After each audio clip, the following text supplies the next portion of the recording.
Hello, everyone, and welcome to a brand new episode of the Jams D podcast, where we spin the jams and spill the tea. And today, we're coming at you with a big episode, 2 new releases. We're going to be talking, of course, about one of the most anticipated releases of the year for the entire world of music, and especially for us, because we have an entire retrospective building up the catalog of this artist. We're talking about the new Björk album, Fossora. Of course, we have had the Björk Retrospective running for months. We finished it a little while ago with Utopia. So if you haven't binged that, now's the time, baby, because we're capping it off today with our most recent release. And of course, we're going to be talking about a release that's a little left of the dial, but no less significant, from band City of Caterpillar. We're going to be talking about their new screamo, post-hardcore, post-punk, post-rock emo thing, Mystic Sisters. We also, of course, have Jakob Sanchez with us today, noted fan of Björk. He joined us for several of the Björk episodes, so it's a bit of a coming home moment for us today. And, of course, on the channel this week, we just uploaded our semi-delayed, but nonetheless still here, National Retrospective episode on their album High Violet. I think maybe the quintessential national album, many people's minds, up there with Boxer. So of course you're going to want to check that out if you like that band. Go listen to that. And of course we put out an episode on the legacy of the Screaming Trees album, Sweet Oblivion, tributes to the late great Mark Langan. So go check that out if you haven't seen that yet. Yeah, so check out those videos, and we've got a lot more in the pipeline too that you can look forward to. But for now, as we typically do at the top of these episodes, let's get into what we have been listening to for the last 7 days. Jake, what have you been listening to? A fair bit this week. On a bit of a dour note, unfortunately, we lost another music legend this year, and unfortunately, it hits a little bit close to home for me specifically. We lost Kentucky's own Loretta Lynn, country music, Nashville sound pioneer. If you are in Kentucky and you know someone who listens to country music, you are undoubtedly familiar with her. Most recently, I think I actually got into her music because she did a giant chunk of the soundtrack of the second season of True Detective. But she's very, very prolific country musician, best known for her albums like Coal Miner's Daughter, terrific stuff. She lived an incredible life. She was like one of those musicians who basically started from nowhere and then just sort of rose to the top through nothing but sheer talent. So I decided to give something of hers a listen this week. And very strangely, I was just sort of like, I looked through her very enormous catalog and I'm like, all right, what do I go with here? And I've heard Coal Miner's Daughter, and I think that's a good record. It's very much in keeping with that sort of trend of, country music from that era that's like, it'll be an album that's like half covers of classic songs and sort of half originals. That's sort of a tried and true tradition. But the album I chose to listen to this week is actually a more recent, relatively speaking, project of hers, a very late career record, that being 2000 and I think 4's album, Van Leer Rose. And this is a particularly beloved release of hers. And it also, much to my surprise, contains one Mr. Jack White on the production side of things. And I was like, I've hemmed and hawed about Jack White this year occasionally, but I will be good goddamned if he does not make this album sound like $1 million.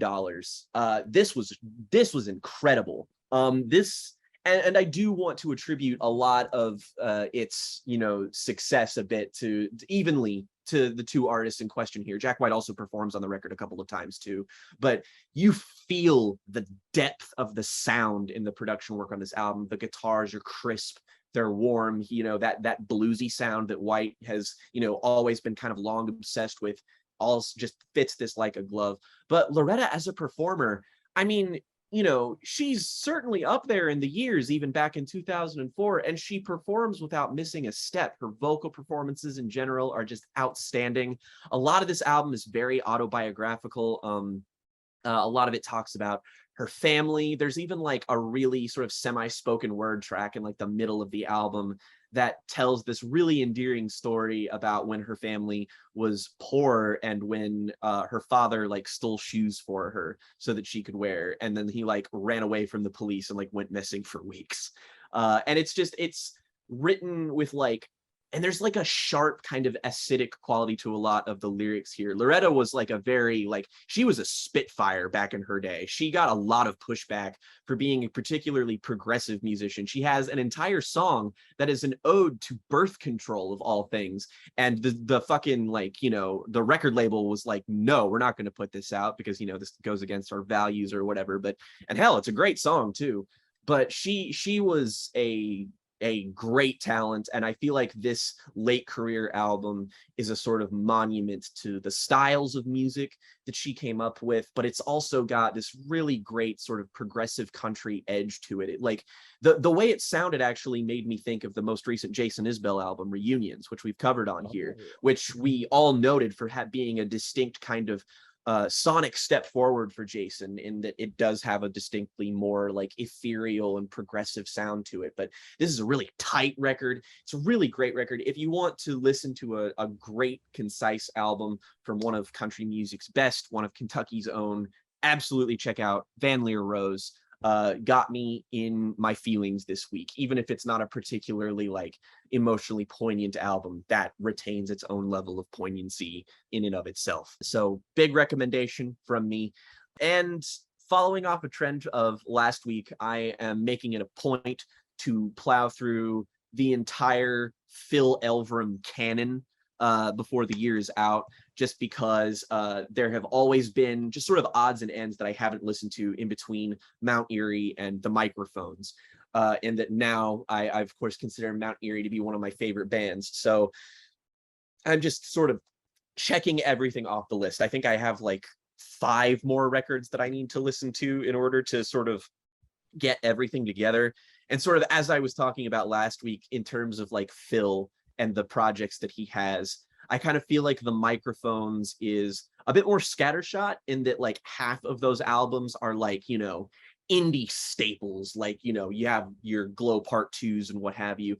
And then there's sort of like half of those albums which are kind of like weird little tape experiments and like lo-fi shit that are not particularly essential. And then there's Mount Eerie, which doesn't contain the artistic highs that I think like people associate Phil with, but it's just a catalog of just like consistently excellent and maybe a little bit more diverse results. So I do tend to lean towards that, but I did finally check a really, really big one off my list this week, in that I listened to the album Mount Eerie by the Microphones, not under the Mount Eerie name. Thank you for making this so easy for me, Phil.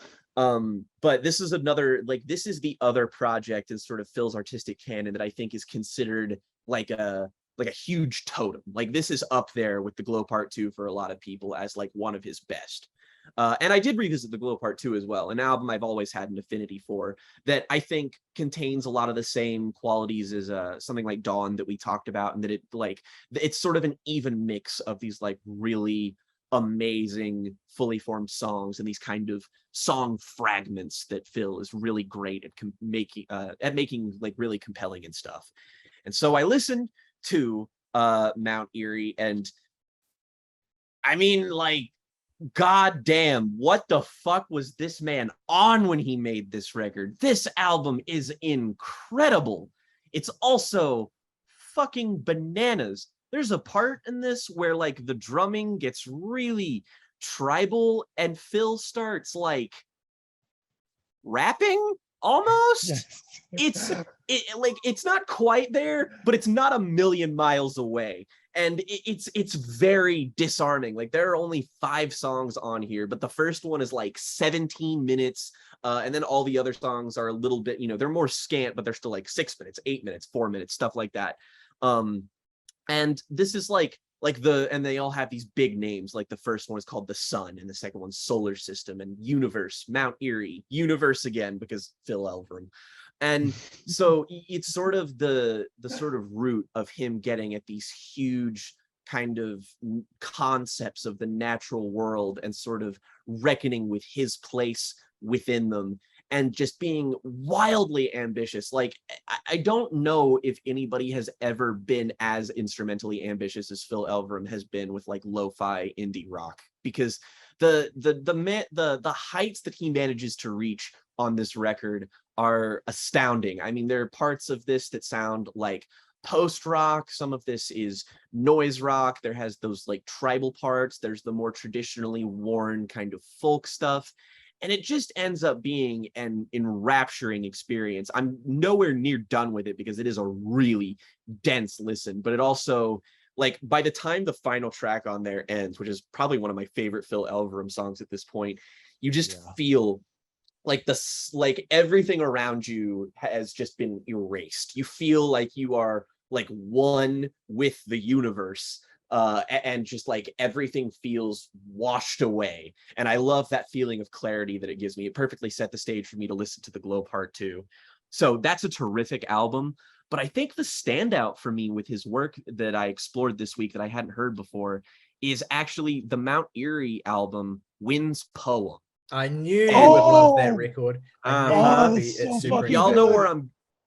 where I'm going with this. This is, in my opinion at least, there's like sort of an informal trilogy of albums that Phil made in the Mount Eerie canon that started with Wind's Poem and kind of ends with Ocean Roar. It's Wind's Poem, Clear Moon, and Ocean Roar, which I own the Clear Moon, Ocean Roar like compilation on vinyl because I love those two albums so much. I love the sort of ornate textural density of Clear Moon, but I also love the noisy kind of shoegaze of Ocean Roar. And Wind's Poem has been one that people have been telling me to listen to forever. Friend of the podcast, Zach, once recommended it to me, and it was just like, yeah, it's like black metal. And I was like, what? Yes. No, it's not. And then I listened to it, and then the first song is like, oh no, yeah, this is black metal. Okay. Like it's a little bit more post metal, I would say, than anything else, but those denser, noisier songs, that's black metal, all right. And you know, it's like when an artist it really makes leans into the like Norwegian folk side of black metal, like the really kind of I like mean, early 90s it stuff. sounds like fucking that one album with like an unpronounceable name that fucking murderer made. What the fuck is his name? You're talking about Burzum? Yeah, Burzum, that's the one. There were moments where I was reminded of stuff like that, but in a way that feels like when you hear Phil Elverum makes a post-metal album, you're probably just kind of like, I bet that's kind of a weird or awkward combination.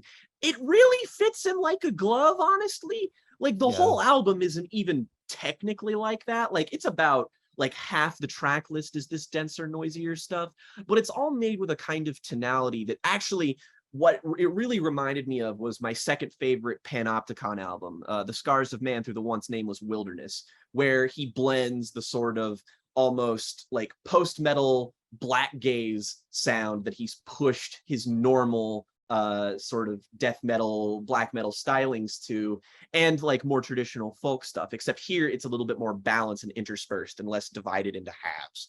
But this album just like, it just never stops. There's even a part on here where fucking on the song Between Two Mysteries where he interpolates Angelo Badalamenti's Twin Peaks score down to having like the exact same organ tone. Like the instant you heard, like I saw Angelo Badalamenti in the credits to this album and I was like, what the fuck? And then I got to that song and I was like, oh, that's why. Cool. And it sounds like totally at peace with everything else. It's such an ambitious undertaking, and it's so beautiful. And again, it perfectly makes you feel like those other records do, where you feel particularly connected to like the way Phil portrays wind as like a destructive, all-consuming force on this. Like it basically, he talks about wind the way that other singer-songwriters talk about death.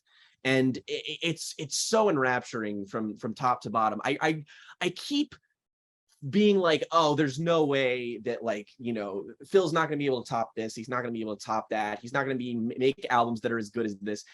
This man's upper echelon of records is insane. When I finally make like a Phil Elverum ranked list, I'm gonna be sitting here toiling with a fucking inkwell and pen, and I'll just like throw it across the room and be like, damn it, I can't do it. They're all great. Son of a bitch. So Wynn's poem is fucking amazing. Yes. Okay, if you're interested, there's a fantastic I can link that to you in the group chat later. It's there's a podcast episode on Mount Erie on the record where Phil Elverum just does this entire deep dive onto the history of the record and what he did and who his influences were. Apparently at one point there was like he would sell these, like he would sell copies of the record at his concerts, and he would also have this like CD mix that would have like all of his influences when he was listening to the record or when he was making this, including like Neil Young, Dinosaur Jr., and Bubba Sparks of all artists.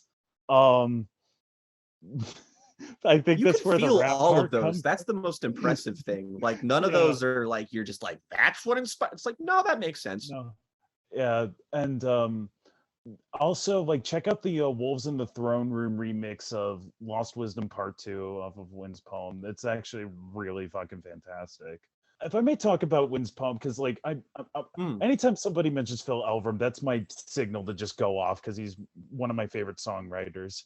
Wynn's poem to me was like my first kind of gateway into black metal because I really wasn't familiar with the genre, and so you have somebody like Phil Elverum who has this much softer voice and these insanely loud guitars, and that was what I think got me to want to explore the genre more, which what got me into like you know, which made me more susceptible to the more classic releases like Blaze in the Northern Sky and Nightside Eclipse and records like that, because like this was the key that made me feel like okay, I can emotionally connect with this genre too. Just because we had huge amount of releases the day this is being recorded, that some of which we are going to talk about eventually, but one that I don't want to get swept under the rug by people is I am going to do as I want to do and recommend an album from The World is a Beautiful Place, I'm No Longer Afraid to Die. They have a new live album called Thank You for Being Here, and it's predominantly composed of songs that are on my album of the year last year, Illusory Walls. Performances of like a good 70% of those songs, and the standouts for me are actually the two songs that are not on Illusory Walls. They have a performance of the song January 10th, 2014 from Harmlessness, and they end the record with Heartbeat in the Brain from Whenever, If Ever. And these performances are the definitive versions of these songs. They have like harnessed their increased technical acumen as musicians to make these the most effective versions of themselves. Like Heartbeat in the Brain is now like, it's a longer song. It's like, and I was worried, I was just like, how are you going to make the opener to your first album the closer here and make that feel like it works?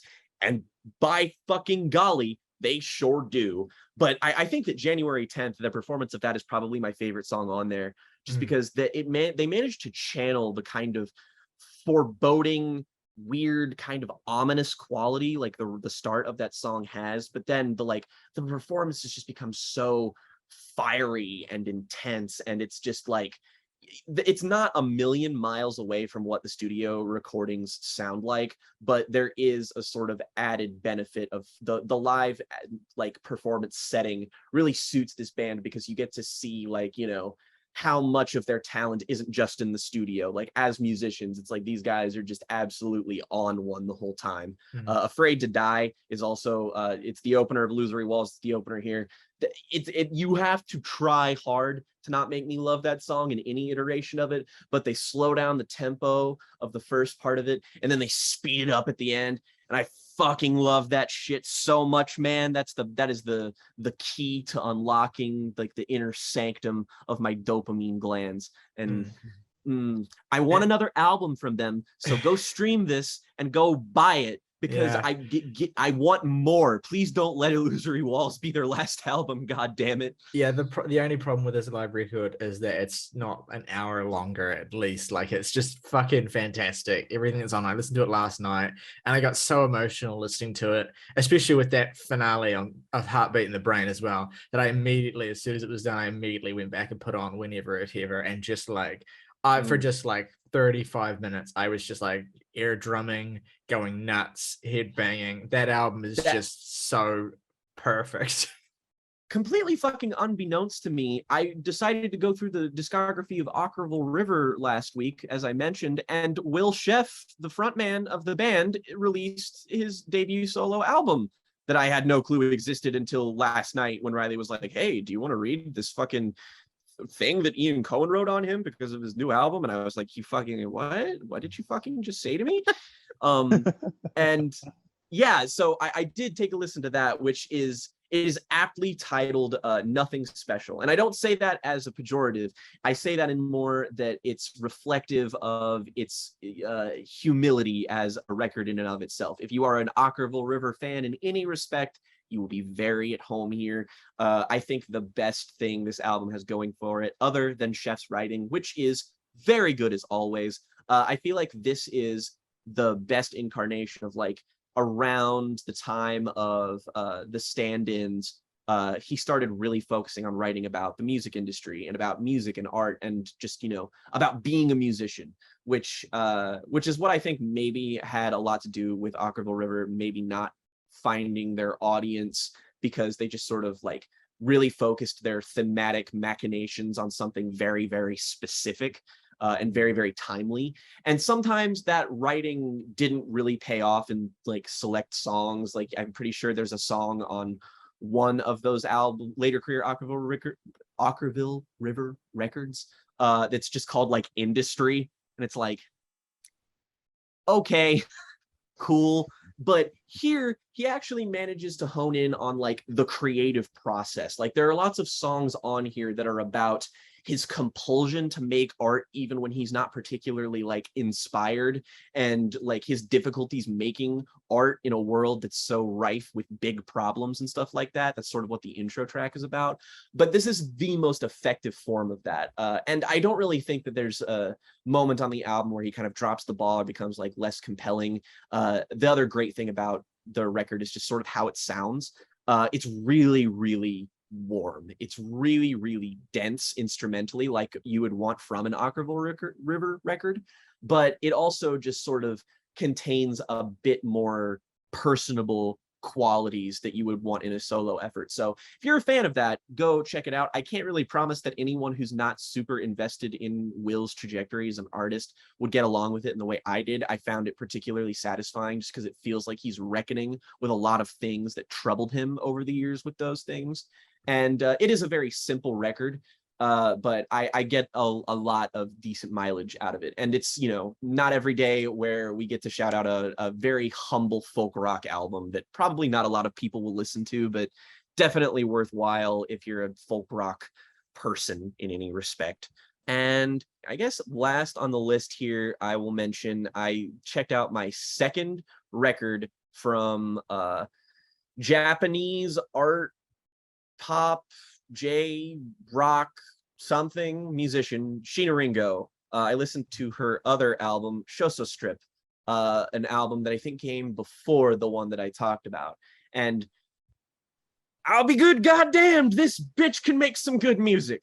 That the album that I listened to before that I talked about it's a little bit more eclectic, it's a little bit stranger, it's really compelling, and it's really forward, it's really dynamic. This is a bit more focused. This is a bit more like straight, noisy J-rock. It's more versatile than that implies.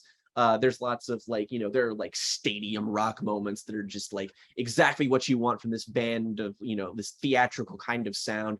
But it's a little bit more of a focused affair and just sort of prioritizes beating the shit out of the listener with how great it is. It's almost like I can hear a lot of an artist like Reina Sawayama in early records like this. You know, her songs, like specifically singles like Dynasty and Excess, those songs feel very in keeping with exactly the kind of music that Sheena Ringo makes. And if you were looking to get into her, Shoso Strip is the album I would start with, just because that's going to give you probably more of what you're familiar with. And then if you move on to the album after that, you sort of get her at her most ambitious. But reckoning with the fact that this might not be as ambitious as that is that it's every bit as good, fucking somehow.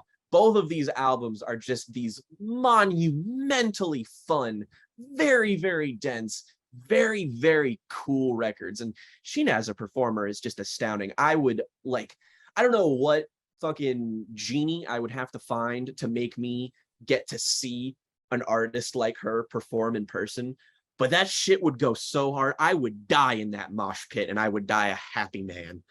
All right. I'm going to shout out one new record, which came out last week, which is a new album from the Years, called Cool It Down.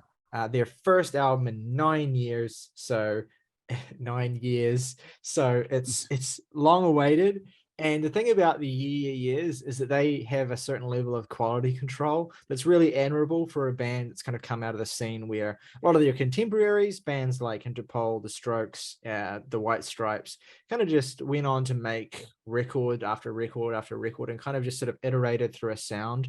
And, we're often very good at that, but never really had much ambition, I would say. Whereas Years, I think, have never really made the same record twice. Like each of their individual albums, though they don't have a huge number of them, sound distinct and unique. And even though the last album, Mosquito, was kind of a pretty considerable misfire and didn't really kind of cohere all that much, they were doing things on that record that I really admired. Like they were really pushing themselves as artists into, really strange genres and aspects of sort of soul music and all sorts of really left of the dial stuff that I appreciated the attempt on that record. But I mean, even going back beyond that, I mean, everyone talks about their debut album, Fever to Tell, which is mostly just because it has maps on it.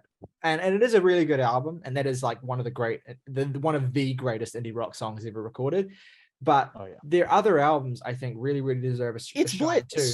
It's Blitz. Great album. That is my favorite Years record. That's where they really kind of embrace their more synthetic, poppier side. The underrated Show Your Bones, their second record as well, which I think always deserves more attention. One of their less ambitious albums, I suppose I would say, one of the most kind of straightforward indie rock records in their catalog. But I would say also a record that has a lot of heart to it, that album, and has some really, really powerful songs on it that I really love, like Cheated Hearts, for instance.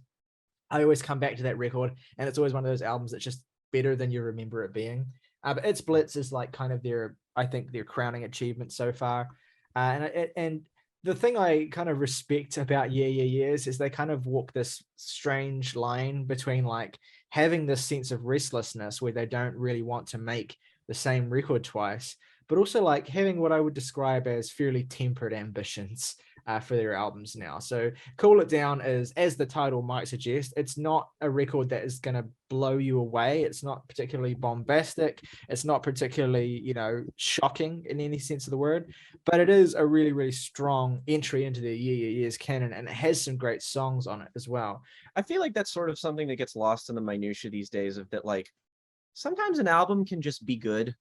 I feel like a lot of music discourse just sort of celebrates the immediate in ways like this, but it's sometimes an album just being good, being full of good songs, and not being particularly remarkable is exactly what it needs to be. Yeah, well, I mean, it's a really understated record. It's only 32 minutes long, 8 songs. It feels almost like when it finishes, you're like, oh, it's done. The album's, oh, okay. I mean, it's good, but I appreciate that.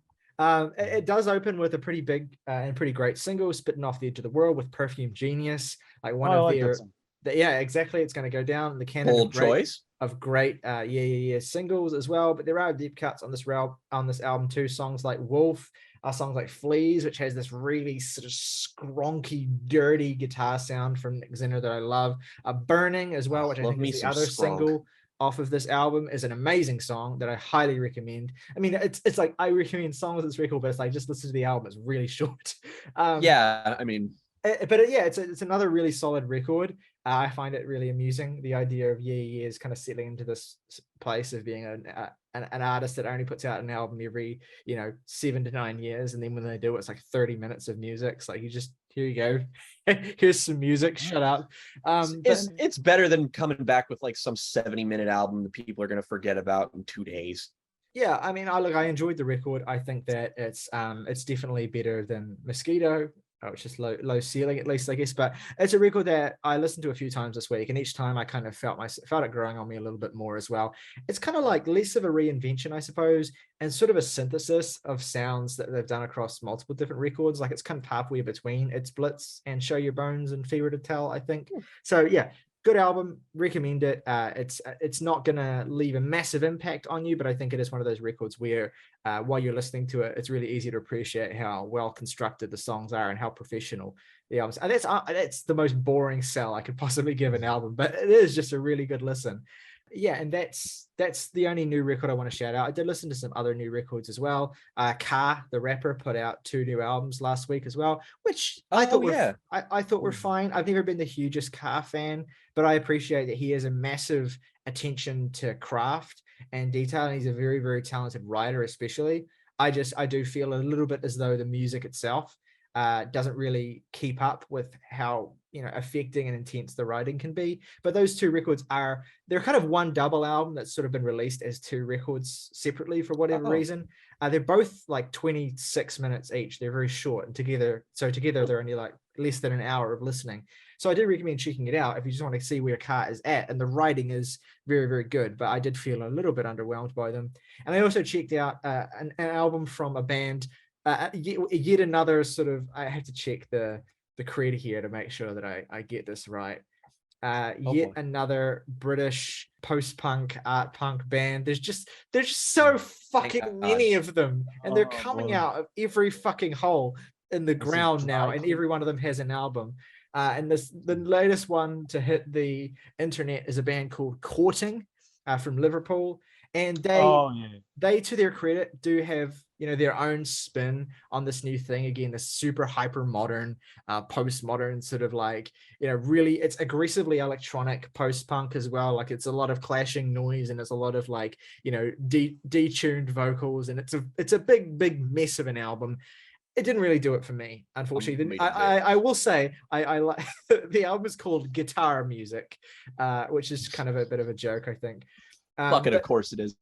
But it has a couple of songs on it that I think are all right, but overall it's kind of just didn't really do it for me, unfortunately. So I don't have anything interesting to add, but I feel like I'll just document that it exists.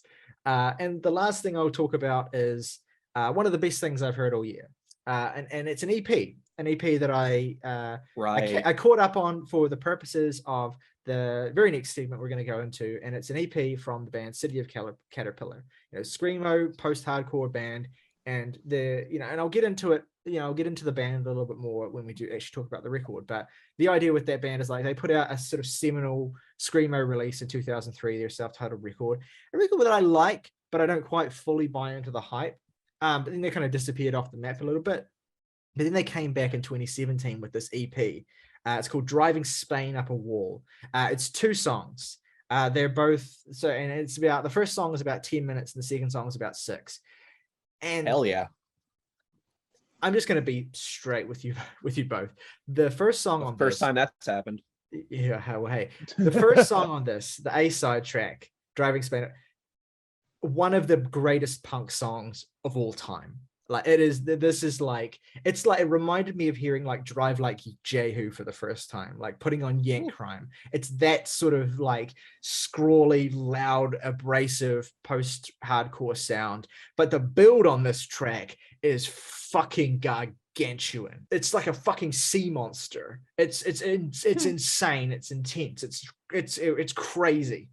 It's one of the most satisfying songs I've heard all year.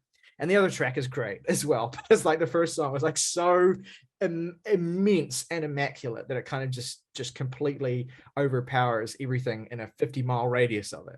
So yeah, check that out. Driving Spain Up a Wall. You won't regret it. That's an amazing track. And we'll talk about, I'll talk about, I guess, how it relates to their new record in a bit. But before I do, Jakob, what have you been listening to recently that you want to shout out on this segment? I've been doing this kind of weird project lately. I want to shout out one of my favorite accounts on Twitter. And that would be the great Ken Beeson hosting the Best Album of 1990 tournament. I've been following you and your journey through this. Explain to our listeners what this is all about and what you've been doing. Okay, so part of it was like I've been participating in those tournaments for quite a while. Like they've been going through close to every year of the 90s. Your cat is adorable. They've been going through every year of the 90s. 1990 is their last year, and I just figured, fuck it, let's just listen to everything that gets nominated on this list, because sometimes I would just listen to like the final 8 records, or like just like the last 2 if I hadn't heard any of them. But I was like, let's just fucking listen to all of them. And partially I was getting burnt out with the amount of new releases that were coming out and just like having to catch up with all of them. So I'm just like, let's just listen to a bunch of albums that nobody gives a shit about, and or like they give a shit about, but they're just not from this year. And I've been having a blast with it so far. I mean, I think I'm at a point of like, okay, maybe I'm a little burnt out by this, but I think the amount of variety in genres, like stuff that I would have never listened to. Like one of my favorite records that I discovered for the first time is an album called Chrome Music by this experimental musician named Pauline Oliveros. She Yeah, wrote I know this. Pauline, not personally, She but I know of her. she made this record for an experimental theater production of King Lear, all on her accordion. And the fucking sounds that she gets from this accordion is insane. Like where she hooks it up to like this loop pedal and she makes a drone record out of this fucking accordion, and it's insanely good. Like that's easily one of the best things I've heard for the first time this year. If you need like an experimental or drone album to like really, like, I would say listen to that one hands down. The reason I Uh, know Pauline, or I know of yeah. Pauline's music, is actually August has shouted out one of her albums on the podcast before. In fact, it was the project she made immediately before the album you just talked about with the artist Stuart Dempster and Panagiotis. It's a record called Deep Listening. And it's kind of a classic drone album, one of the sort of definitive texts of that sort of style of avant-garde music. And I highly recommend it as well. It's one of those records where it's a double LP where like each side of the LP is just one song on each side and they're all like super fucking long. And it's like, it's a really immersive drone experience. And so like, I've always admired what that record is, how that record sounds. And so that's always had Pauline's name in the back of my head. So I'll have to go and listen to Chrome Music as well, because that sounds really, really good. That shit was insane. Also, just the and idea of like of an accordionist making drone music is just super fucking dope.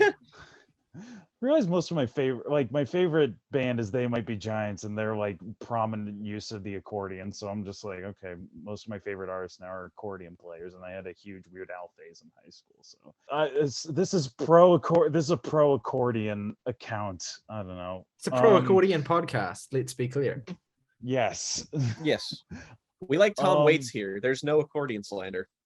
No, exactly. Yes, exactly. And my favorite album, though, that I've discovered for the first time on this like whole 1990 tournament is Ride Nowhere, the debut record from Ride. I thought that absolutely fucking insane shoegaze record. I listened to it 3 times in one day, like completely ignoring the other fucking album. No, the other album was Chrome Music, and I listened to it the same amount of time. I just ignored some of the other records, like, or I listened to them once and I'm like, okay, this is fine. Blame and then just immediately listen to fucking Nowhere again, because I thought that shit was insane and beautiful and harsh and noisy, but just I don't know. I can't sing that record's praises enough.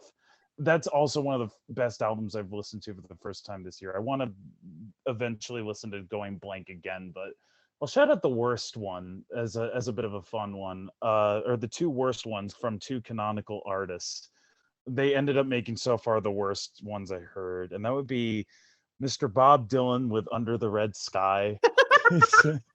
Sorry. That's truly like, I remember when I saw you listening to that, I was like, why are you listening to the worst? Yeah, the same thought. Okay, this is why. All right, so this is a slight problem, not with the tournament itself or even with the users, but I get very cautious about like people hyping up like lesser records from canonical artists, because they always always will be like, oh, like these Gen X indie rock snobs, they will just hype up the most mid shit imaginable. That's why I got so burnt out with fucking Jangle Pop. Under the Red Sky, that's his parenting album where like he became a father and he's like, okay, maybe I should make an album of children's tunes. And a lot of these are like based off of nursery rhymes and whatnot. And he has an all-star band here. He's got Slash on guitar. He's got Elton John on piano. This is the thing about what that makes this album so funny is that the people on this album, Elton John, George Harrison, David Crosby, Stevie Ray Vaughan, Slash, like to say the least, are all on this album, and they're just being completely. It's almost like he's invited Used them for on Bob the Dylan to be like, hush, you little baby, don't say a word. Mama's gonna buy you a mockingbird. It's like he invited them on this album like deliberately as a joke, like as a bit. And it's so fucking funny how like completely they're just given absolutely nothing to do, and the songs are just like fucking Wiggle Wiggle and fucking Dandy Dandy. It's mixed like shit too. Like you can barely hear the instrumentals. Like, okay, if there's one thing I have to recommend from that record, it's Gene Ween doing a cover of Wiggle Wiggle, and then I'm like, oh really? I didn't know that. Now this song makes sense. The funniest thing about Under the Red Sky is that it's the direct follow-up to Oh Mercy. I was just about to say, Oh Mercy is like his best sounding album. Like Daniel Lanois produced it. The thing you have to understand is that Bob Dylan's brain, especially at this point in time, is so coke-addled. Is just so completely just the gray matter is just melted away that it's like he's firing a dart into a dark room, and occasionally he'll just hit the bullseye out of sheer luck. Only an artist as great as Bob Dylan would make what I consider to be his greatest song and then follow it up with a piece of shit just immediately. Wiggle, bowl of soup. Wiggle, wiggle, wiggle. The really funny thing is that not only is this the follow-up to Oh Mercy, but like Oh Mercy is actually sandwiched between the two worst Dylan albums, because on the other side you have Down. Oh yeah. And if you ever want to just like, I mean, at the very least, Under the Red Sky is more interesting in how terrible it is because of like the whole conceit of it, just children's songs being played with fucking like Stevie Ray Vaughan and George Harrison and shit. Whereas Down in the Groove is just. It makes you like he has Eric Clapton and Mark Knopfler on it. They're fucking Randy Jackson's on that album and Bobby King, and it's just Steve Jones from the Jerry Garcia. What the fuck? He was just like completely. He's an enigma, right? Like, and this is why he's a genius. Is that you can't explain half of the shit he did in his career, and yet you not still the think engineer he's one of the being greatest. named Coke Johnson. Yeah, well, That's got to be a working name. Come on. Like, okay, I found out though that one of the producers is like from the band Was Not Was, who also did, like, if you know that band, it's the whoa everybody on the floor, everybody walk the dinosaur, that song. And so like God. I think he got like the worst producer possible for. I mean, I like Walk the Dinosaur, it's a guilty pleasure, but you wouldn't expect the guy from Was Not Was to produce a fucking folk rock album. I'm gonna be laughing about Coke Johnson all week. Coke Johnson's other, like, he doesn't have a lot of credits, but all of his other credits are Prince albums. They're all obvious. It's like Sign of the Times and shit, where you were just like, oh, so you just named yourself after what you were doing your music. I tell you what, this is nominative determinism at its finest, right? You don't end up having the name Coke Johnson and then not end up working with fucking Prince and Bob Dylan. Regarding the history of this year, because I also do find it extremely fascinating, you could tell that like record labels were waiting for the alternative revolution to happen. So they got like, there were so many bands here that, like, you know, they were waiting for them to be the thing, like the next thing. like artists like Blake Babies, which they put out one of my favorite records. If you don't know them, if you know the name Juliana Hatfield, that was like her first band, and that became I think that's an incredible record. But like they were kind of built up to be, the next big indie band, and then eventually, Pavement got there first. Or you would have like the sound of like jangle pop slowly starting to fade, like right before shoegaze takes over. Like, and then like so it's funny to see all of these bands putting out records that are either great or just like mediocre, that will eventually be rendered yesterday's news once Kurt Cobain hits the scene and whatnot. All right. Well, on that note, let's get into our first review of the day, which is, of course,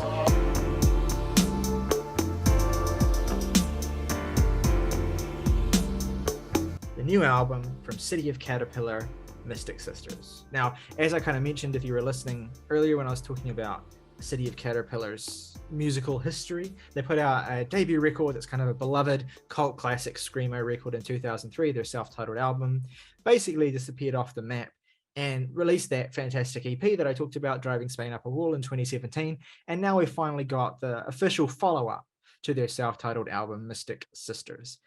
And I cannot help, and I'm not the first person to do this, of course, but I cannot help but draw an analog here between this band and Gospel, who earlier this year, another screamo band from the mid-2000s, who came back kind of more powerful than ever in May with their comeback record, The Loser, which was, I think, a pretty universal hit on the podcast. We all basically loved that record, and I think still stands up as one of the great heavy records of the year. And so it's difficult not to draw parallels, especially because like City of Caterpillar come from a sort of similar sort of scene. I will say that like, while the thing about The Loser was that it was kind of like they were really upping the progressive aspects of their sound and really kind of dialing into the sort of like Yes Genesis side of things, as opposed to the more raucous post-hardcore side of things. Whereas City of Caterpillar have come back and they've leaned really into those sort of post-hardcore aesthetics. There's kind of like it's a really fascinating record. Like I've listened to it a lot this week. It's a really dirty sounding album. Like it's muddy, and it's kind of like the word that comes to mind is shit caked, and I mean that in a positive way. It's an aspect of the record's aesthetic that I really enjoy. It sounds just kind of filthy, and everything has this kind of heaviness and this weight to it that's not like, it is a heavy weight that's kind of like banging around, but it's like it's got sort of debris stuck to it, and it's kind of just sort of moving, like lumbering through this mix and this soundscape.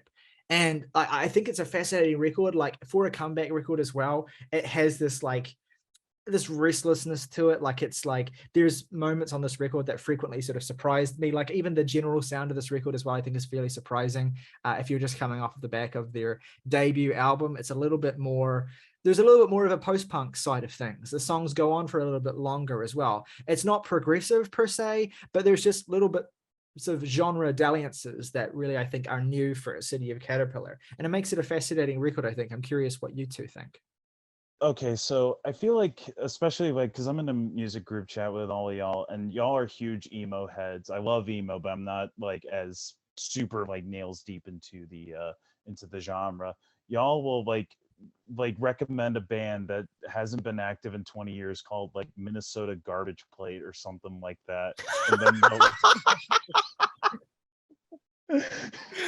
100% at you just read us for filth. That is and y'all will just feel like, oh, they were like the best emo band in the world, but they just could have like they just couldn't get that like they just couldn't make it, and then now they're coming out with a new record, and I'm like, okay, I'll take y'all's word for it. I mean, God, I love that new Gospel record. I thought that was pretty fantastic, because I was never familiar with this band. I didn't really hear of them until y'all recommended them, or y'all shouted them out as having a new album coming out. And I was listening to a Discover Weekly playlist, and the title track came on.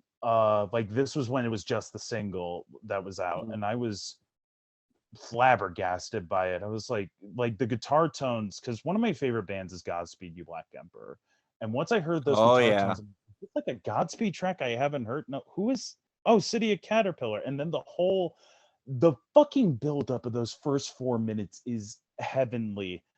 I have listened to that song, like when I was listening to this record, I have started that song over because like at least 5 times because I couldn't get enough of it. And this whole record I thought was, I'm gonna be word vomiting and throwing a bunch of hyperboles, like Do it. of like, oh, the drums go like da da da da da. You're on the right fucking podcast. I loved this. Like, I'm not gonna mince words. I fucking loved this. I thought this was a really great album, and I thought this was just. I'm gonna have to listen to their debut now because I thought, like, if it's anything like this, I'm just going to be absolutely in love with it. Like, I just, again, like, I've been on a huge, not a huge post-rock kick, but it's a genre that I've come to enjoy a lot more recently. And so when I hear these beautiful, beautiful buildups with this insanely like dirty, grimy guitar sound, like Manchester sounds like a great Sonic Youth song. And then you have, it does. yeah, and then you have just these like these lyrics too. Like I was reading a little blurb about the band about how they always wanted to create atmosphere rather than story.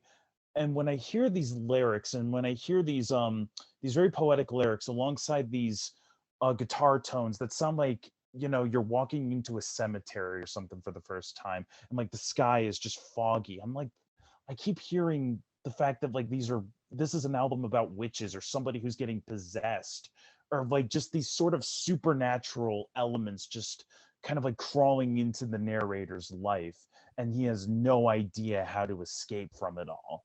The title track honestly reminded me a lot of Goblin's Suspiria score.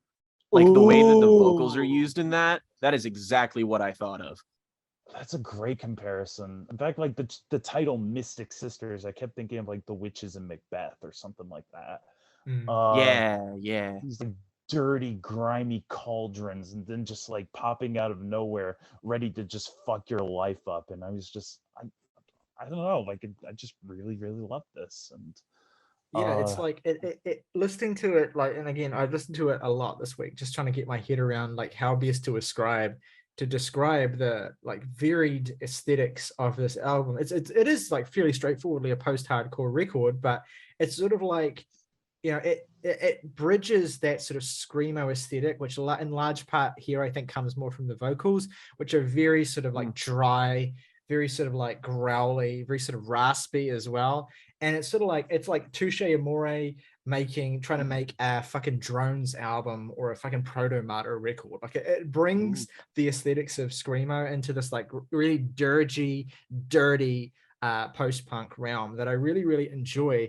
And I think one of the things that really makes it excel is that it does all these things, but it also maintains the kind of like sweeping a spirit of song construction that their debut record has. Because their debut record is like, the thing about that record is like, there's about 7 songs, about 50 minutes. There's like 10-minute songs on that thing, and they build and they swell and they do all those sorts of things like Driving Spain Up a Wall does as well. And I think they've only really gotten better at that as time goes on. And while I do think that these songs, with the exception of the first track on the record, which is actually my favorite on the album, these songs don't quite go to the fullest extremes in terms of stretching things out like their previous work does. But in a lot of ways, that almost makes this a slightly more satisfying album experience than I think their first record was for me, because there's a greater density of ideas here, and I think that they more or less always pull them off really, really well. Like I have to just zero in on that.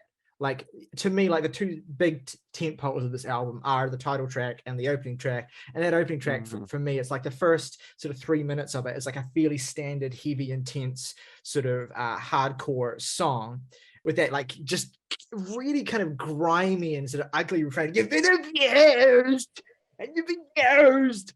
I love the way that he sings that. And then it's then the fucking head sunk, thought drunk. And then it's like, so you get that, right? You get this song sort of like coming to life, like this lumbering monster. And then it's sort of the second half of the song, it becomes like the vocals sort of go away and it sort of starts to be this kind of brawling storm, this sort of swirling hurricane. And the drums are intense and everything is just kind of like getting more and more powerful and just overwhelming. And it doesn't really like lead to anything necessarily, but it just becomes more and more, it just completely sensorially overwhelming as the song goes on, and it ends in a place of such great massive intensity that it takes my breath away. And then it goes into songs like paranormal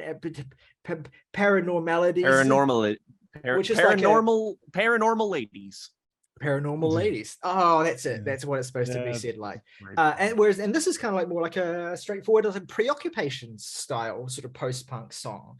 And that's another interesting thing as well, as I thought a lot about gospel in terms of the whole narrative of the meta narrative of the bands that are coming back with this sort of and refining their screamo sound, and gospel and City of Caterpillar, like each respectively sort of leaning into different aesthetics of that sound that made them unique and kind of taking them further. And so you have those songs like Thought Drunk, Mystic Sisters, the Voiceless Prophets is another one that does the same kind of thing of just getting more and more intense and lumbering and powerful as it goes on. And you do have those songs kind of dotted between these much more concise and cutting tracks like Paranormal Melodies, Decider, Manchester. And I think the way that the record veers from these sort of stormy, lengthy sort of brooding tracks into these kind of serrated songs that do very much remind me of some of the songs on that recent Preoccupations record we talked about only a couple of weeks ago. I think I like that structural gambit. It works for me quite a bit. It definitely makes this feel more distinct from their first album, where you didn't really have any song. Like the first album, all the songs are basically like Thought Drunk and the title track and Voiceless Prophets, right? Whereas here it's like you have those and you also have the band trying to, I guess, take the best elements of those and then try and package them more concisely as well. And I think while it's not a perfect album, and I don't absolutely 100% love every song, I think the hit rate for how well they do those two styles and how well they kind of mesh them together in terms of structuring this album, it's impressive. And I think it's a success. And I feel the need to kind of stick up for it a little bit, because it's not that it's not being well received, it certainly is, but I feel like a lot of it hasn't kind of gotten the adulation or the kind of attention, even forget about adulation, it hasn't even really got the attention that like gospel got when they came back. And I think that's just a little bit of a shame. And it's not like gospel was like overwhelmingly, it was really more of just their cult following that had been built up over so long has just not gone anywhere, so they were here to sort of receive it with open arms. Whereas a band like this is so much more like, it's one of those things that I could see catching on, especially with an album like this that blends so many different genres and sounds, that I feel like it's almost inevitable that you're going to gravitate towards like at least a little bit of it. And while I'm probably not as hot on it as you two, I will say that it's just mainly through the fact that this record takes a little bit of time. I'm actually interested to see whether or not I like this more going forward, just because in the week that I've had with it, I've kind of gotten it more and more. Like, for example, the opening track, Thought Drunk, I didn't really know what to think of this song when I first heard it, but with every sort of passing listen, I was just sort of like, it's kind of like Jakob said, it's really more about creating an atmosphere than anything else. At first, it really bothered me that it was kind of an anticlimax and that it didn't build or stop or anything. It just didn't feel like the song was building to anything. And it just sort of stews in this kind of general, like, for this band, mid-tempo-ness.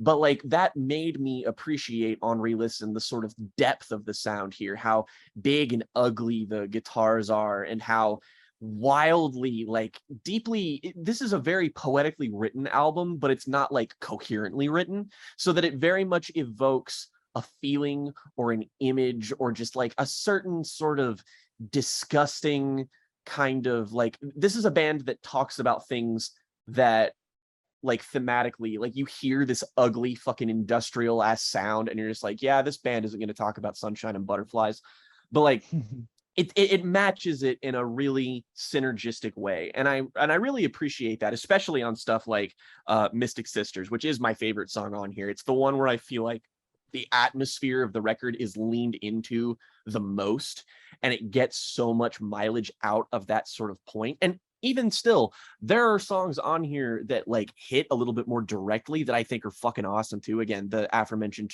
Paranormal Ladies is fucking, I mean, it's an absolute fucking banger. Same with Manchester too. Like, I don't quite like that song as much, but I like the spirit in which it's delivered. It's kind of a great sequencing choice to come right after Mystic Sisters. It sort of gives you sort of the sonic dichotomy of the album in one little choice. And the closer too, I think, Ascension Theft, gnawing of the bottom feeders. God, that's such a that of course he would have a song called that on this album. But I think that too is a really satisfying way to end the record. And I'm just sort of curious as to whether or not I'll grow on this, because I think it's sort of many genre similarity or genre leanings, I guess, are simultaneously why I like it, and also why I think that this band, maybe this is more of a laying of a groundwork for a potential to be a little bit more interesting or to push more boundaries. Because I feel like this band is sort of like, this is almost a tasteful exercise in tastelessness, if that makes sense. And that the approach and style is very tasteless, but the actual construction of it is super thoughtful. So I kind of feel like this band sort of has a moment where they could sort of throw caution to the wind, perhaps, and maybe delve deeper into some specific aspects that might resonate with me a little bit more. Like, I'm kind of eager to check out that EP and their self-titled to see if maybe that's just more my speed. But on here, I think the band that this most heavily reminded me of was like 90s Swans, White Light Through the Mouth of Infinity, for starters, of being like, it's just so many different genres, even though it is like overridingly kind of post-punk in a way, but it feels like they are aiming to synthesize everything in the same way that Swans were. And even the vocal presence, it doesn't sound like Michael Gira, but that kind of dry, drony delivery, when it is employed and not the screamo vocals, do very much evoke a kind of failure on White Light kind of mood. And I mean, this was a bit of a grower for me, but simultaneously, it just sort of made me appreciate all of the things that I may not have necessarily noticed just because of what you might expect out of a post-hardcore screamo album. Because this doesn't necessarily give you, I think, what you think you might be looking for when you hear those genres. So once you just take this more at face value for what they're trying to accomplish rather than what they're drawing from necessarily, I think you'll get a really unique experience out of it. This is way more of like, it almost sounds like an album that was like lost, like from the 90s. Like, I feel like this album existing in 2022 is kind of like weirdly anachronistic.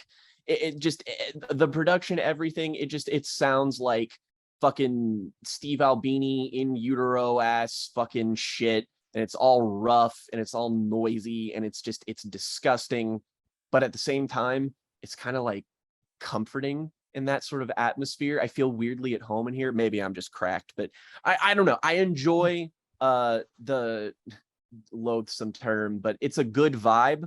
Even if that's what you're looking for, I think that'll actually be well achieved here. But they go for a lot more than just that. But again, mileage may vary, I guess. Like, it's at least a curious and I think distinct fusion of aesthetics that you can reference a lot of different bands in terms of the different ways in which this record sounds, but then you add all those things together, you sum all of those influences, and it doesn't sound like that. It sounds still distinct in its own way. So it's a really unique album, and I think definitely one that I think I can understand getting lost in the glut of grimy alt rock, post-hardcore, post-punk records that are just dime a dozen at the moment. But I do feel like City of Caterpillar, like, they have the cred and they have the professionalism for this to, I think, deserve to be taken a bit more, like, to be embraced a little bit more, at least be given a little bit more attention, whether or not people vibe with it or not. So yeah, That's why I wanted us to make it our other review today. They also just have a terrible band name, so they might need a little bit of That's a true. boost. That's very true. It is. I mean, so is gospel. I don't even to be like honest. dislike the name, but like again, it's bad for the same reason gospel is because you tell someone you listen to the new gospel album or the new City of Caterpillar, it's just like not an attention grabbing title in a way that you want this music to be. Minnesota Fut Parade or whatever it was that you said, Jacob. I can't remember now. Now it's a Minnesota garbage play, but I like Minnesota Fut Parade. Yeah, that would be a band name. Like that's I'm just saying someone needs to, you can get on that. So let's do our favorite tracks and ratings for this album. Then Jake, why don't you go first? 3 favorite tracks here: Mystic Sisters, Ascension Theft, and Paranormal Ladies. Least favorite track, I'll say there isn't really anything on here that's significantly lesser than anything else, but maybe the point I enjoy the least on the record is In the Birth of a Fawn. It's a bit more brief in a way that some of the other songs aren't on here, but I'll still give it a 7 out of 10. It's a very, very strong release. You owe it to yourselves to listen to it.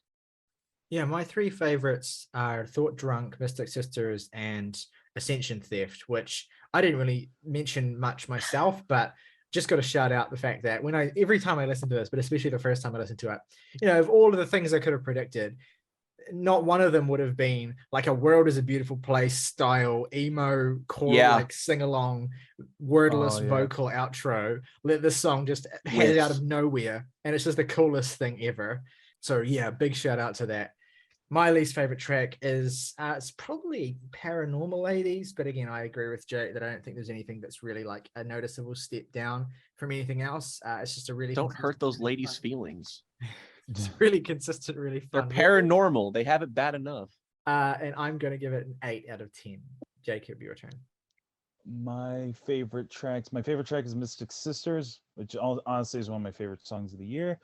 And then after that, I'd say my favorite tracks are Ascension Theft, and I'll say Decider. The riff on there is insane. I love the little goth rock breakdown towards the middle. Overall, I give this an 8.5 out of 10. Fantastic, which gives us an average overall of 7.8 for City of Caterpillars, Mystic Sisters. All right. Let's move on to the main event, the review that you're all waiting for, the segment that in many ways we spent 9 weeks preparing for, and in some ways our entire musical lives in some sense as well.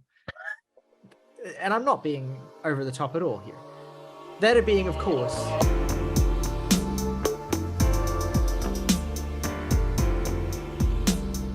the new album from Björk, Fossora. Yeah, this is Björk's 10th studio album. And I mean, talk about an artist that we have talked about a lot on this channel. So anyone who's been around for any amount of time will likely remember that we did our Björk Retrospective, which we finished only about a couple of months ago. We did that this year. We talked about all 9 of her studio records leading up to this. Fantastic series. I think something that as a holistic sort of full, now complete thing, I mean, is one of the things I'm most proud of in terms of everything that we've done in the last 2 and a bit years on this channel. I think that's an incredible series that we did a really, really great job on. And I remember like earlier this year, I just had this feeling in my gut, like we need to do this series, because I just feel like she's got something brewing that's going to drop. And I didn't even think it would be this year, but I thought maybe we would get an announcement at some point this year and a single or whatever. But no, we got the announcement, we got the single very shortly after we actually finished that retrospective, funnily enough.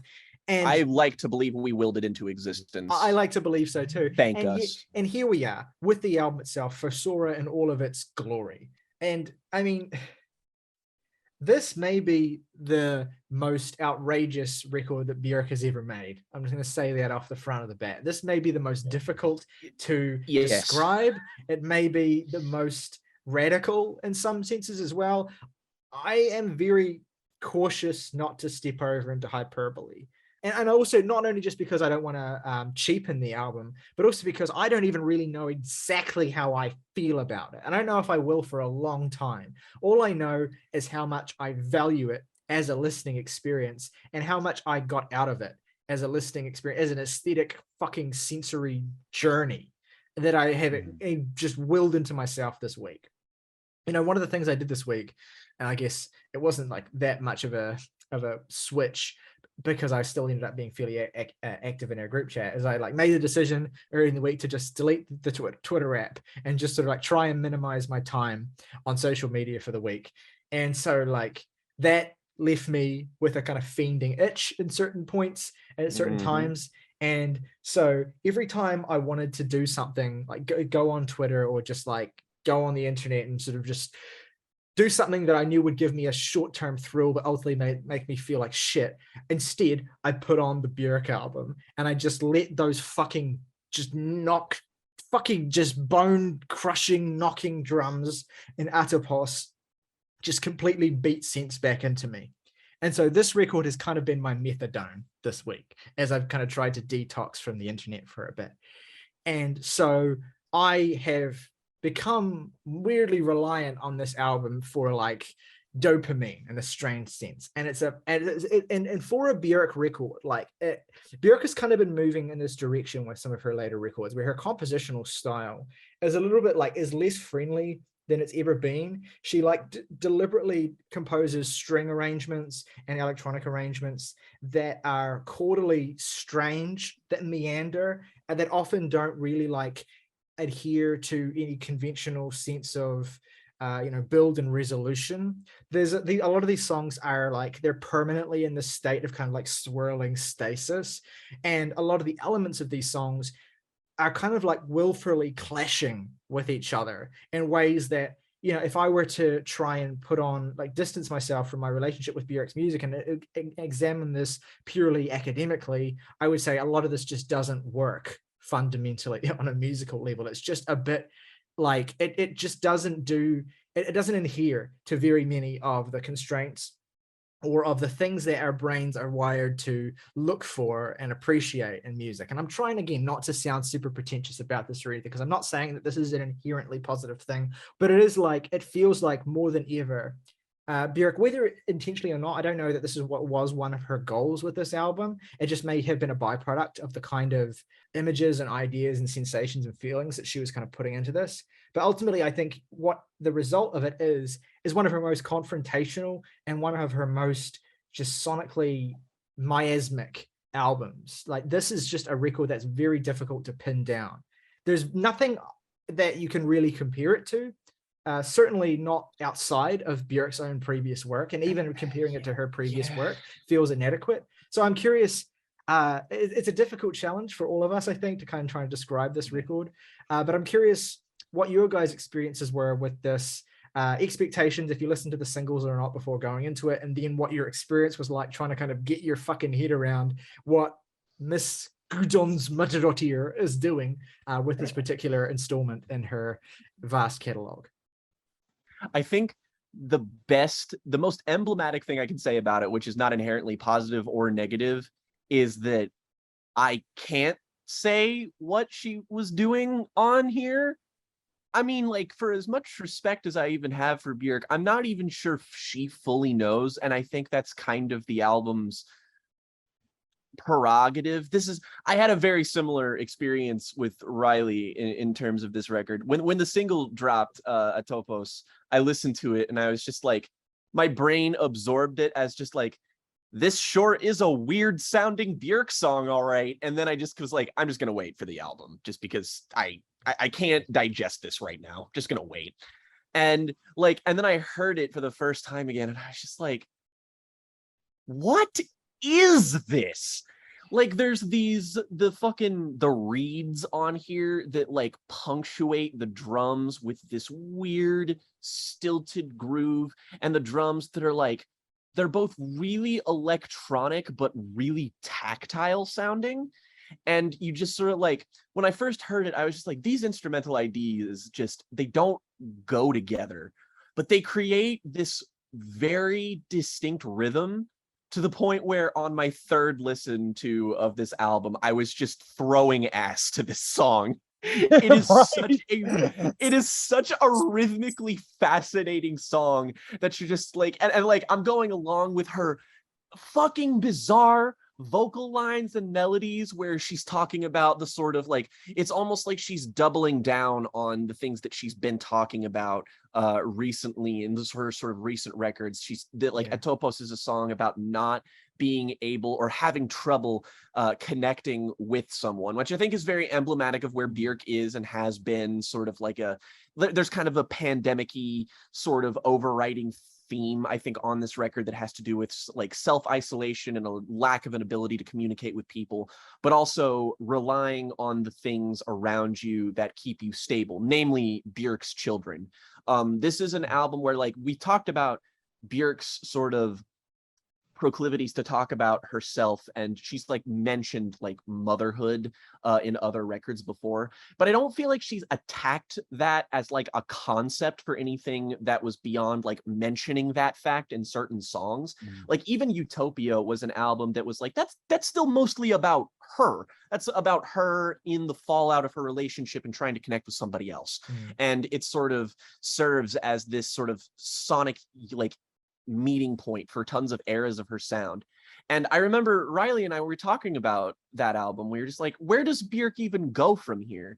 And it's like, that was an amalgamation of maybe her like friendlier sounding stuff. Whereas to me, Fossora is a blend of everything she did post Vespertine. The album that this consistently reminded me of in terms of like just how the music made me feel and how unconventional it was. The music that it most reminded me of was Medulla. And I do think that that album shares a sort of structural similarity here, in that this is an album that has a couple shorter songs that sort of segue into bigger ones. But the thing is that on Medulla, those sonic ideas segued into them in a way that had like a bit of clarity. Whereas here, these minute and 30-second long songs, of which there are 3, I think purposely kind of obfuscate the sonic idea that comes up after them. She's purposefully trying to throw you for a loop with like, you know, these weirder vocalizations on one track, and then it just leads into something that's totally unlike it. And I can understand having that sort of like, having that be a sticking point for you, but to me it sort of cleanly divides the album into 3 specific segments where Björk focuses on the sort of things that are on her mind in these segments, and using a very jarring singular musical idea to guide you through to that feels like it, like that is the most clarity you get on here. Because like, even for her, and we're people who, by the way, if in case you didn't watch it, we really go to bat for Björk's newer stuff, like deeply underrated musical projects. And what baffles the mind here is that even though we haven't reached a consensus yet, the reception of this record is distinctly warmer. If you take away Vulnicura, this is her best received album since Vespertine. And that blows my fucking mind, because there's nothing on here that feels like it's like Ryley said, there are parts of it that are comparable to other stuff. I think the most overridingly similar aspect to me is this is an album that is produced like biophilia, in that you feel the negative space that these instruments exist within as much as you feel the instruments. And again, it leads to that sort of tactility, that whether or not the instrumentation is electronic or organic, you feel a kind of just connection, like the album is physically touching you and putting you somewhere. And this album's sound is so alien and cosmic and strange that it makes you feel like it feels very strangely primordial in the same way that Medulla did, but it also feels kind of galactic in a way that something like Homogenic does. And it has a kind of messiness that I feel like something like Volta maybe possessed. And it's so ruthless. I think this is maybe Björk's most like rhythmically compelling project.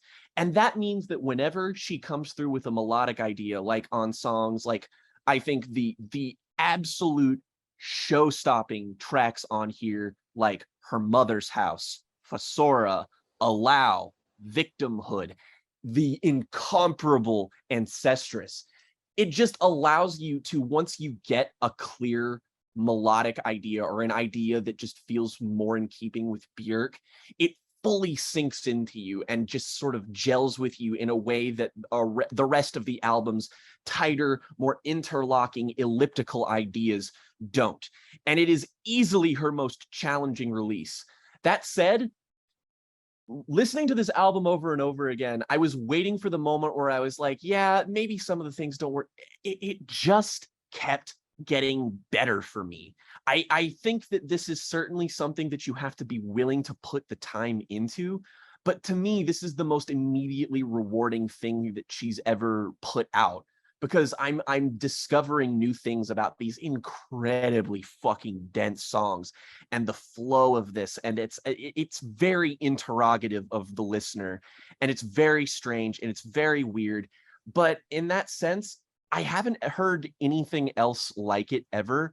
And that just sort of makes me love it more, because we listen to so much music on here, man. We talk about so many different kinds of music, and I forget how valuable of an experience it is to feel like a new listener, to feel like I was when I was 16, first discovering music and just uncovering this world of, like, when I first heard something like Vespertine, and I was just like, I don't even know what to make of this. And I didn't like come around on that album being a masterpiece for like 5 years. But now that I have the experience, I feel like I can wholly say that while this does take some interrogation, I find this to be one of Björk's most purely sonically ambitious projects, and as a result, I'm completely in the bag for all of it. I can understand why someone wouldn't be, because, like, what the fuck is even what is happening on Fungal City? What is she doing on Troya Gabba? What is happening on Freefall? I don't know, but I can tell you that it rules. So just to step back briefly from the brink of sheer awe, I think I can have a few things to like give a little bit more context. This Björk has spoken about, you know, the ideas behind this record and what the record is to her and what she's trying to do and thematically what it is. And one thing I found really interesting is that when she discusses and contextualizes what this album is, she very much talks about it in the context of the two records that precede it. Volnicura, which is very much like her most sort of emotionally volatile album, like it was very much her personal psychological journey into hell, essentially. And then Utopia was kind of its inverse, right, where it was like a kind of ascension from that, you know, lowest moment into a kind of full embrace of newfound agency and sexual freedom and power and all these sorts of things. So that's sort of like a heavenly record. That's a sort of like ephemeral record.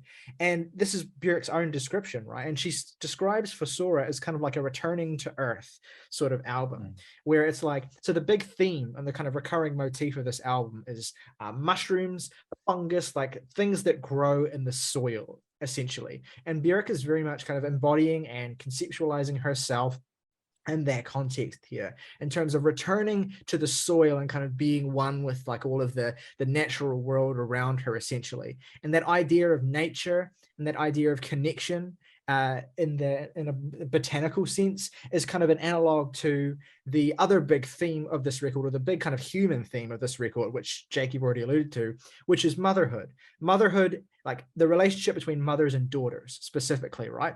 Because that is something that kind of colors all across this record. There are a couple of moments like Atopos, for instance, where she is essentially sort of, it's more of a song towards a figure of love in her life or whatever. But the vast majority of songs, what Björk is interrogating is a familial relationship, essentially. You have that, you know, very memorable back-to-back sequencing of Sorrowful Soil and Ancestress, both of which are about the passing of Björk's mother, who died, I think, in 2019, I want to say. And something like that. And this was a person to whom she was incredibly close, had an incredibly profound effect on her as a creative force and as a human being. And so gets a tribute on this record in the context of these two songs, which are just overwhelmingly emotionally powerful. And also worth noting as well, and I actually would include Mycelia, the interlude that precedes these two, in this sequence as well, because this is the part of the record where the human voice is the most foregrounded, and you actually have a bit of a dissipation somewhat of some of those more heavier percussive elements, and it's a very sort of ethereal section of the record, right? And it very much feels like, you know, it evokes that sense of communication through the omnipresent sort of overwhelming nature of the vocals. Like Mycelia, which is just, it's a weird little 2-minute track, but I'm kind of obsessed with it. And the way that it just sounds incredible. The way that the vocals are just sort of cut up and just sort of like overlaid on top of each other and just completely just torn apart, really kind of like evokes the sense of like a miscommunication and a sense of like grief, essentially, that it's foregrounding in terms of, you know, Björk's response to her mother's death that she then goes on to outline in the next two songs.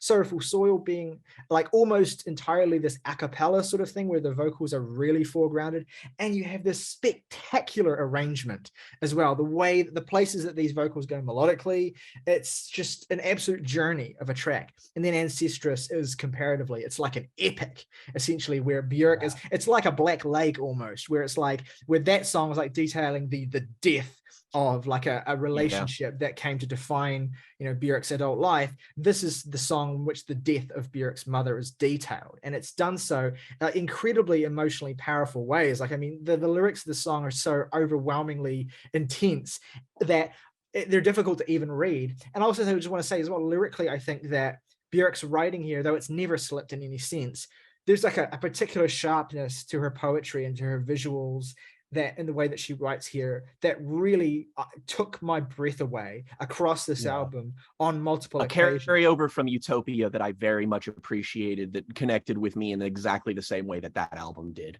Yeah, absolutely. I'll get to specific examples of these lyrics as the songs themselves come up as well. But even that moment in this song where she's sort of detailing her mother's last moments, the machine of her breathed all night while she rested, revealed her resilience, and then it didn't.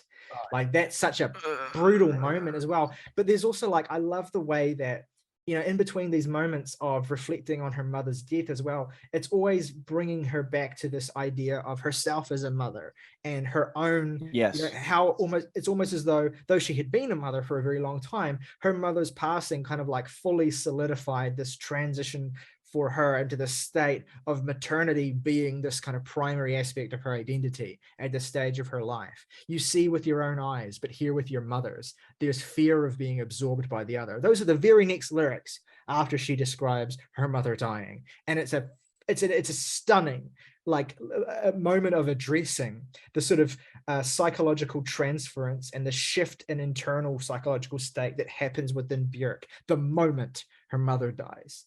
It's overwhelming. And that theme of motherhood, that theme of relationship through generations, and specifically it is like about the relationship between mothers and daughters, not just even mothers and children as well. And that comes back to her own daughter being featured on this record as well. But that to me, I think, was kind of like the skeleton key for me starting to actually understand the record, because there is, like, we foregrounded like how incomprehensible a lot of it is aesthetically and how so much of it clashes. But what really, I think, marks this as one of Björk's most significant records is that it does all that really wild and insane stuff musically, but there is this beating emotional heart right at the core of it that carries across the entire thing.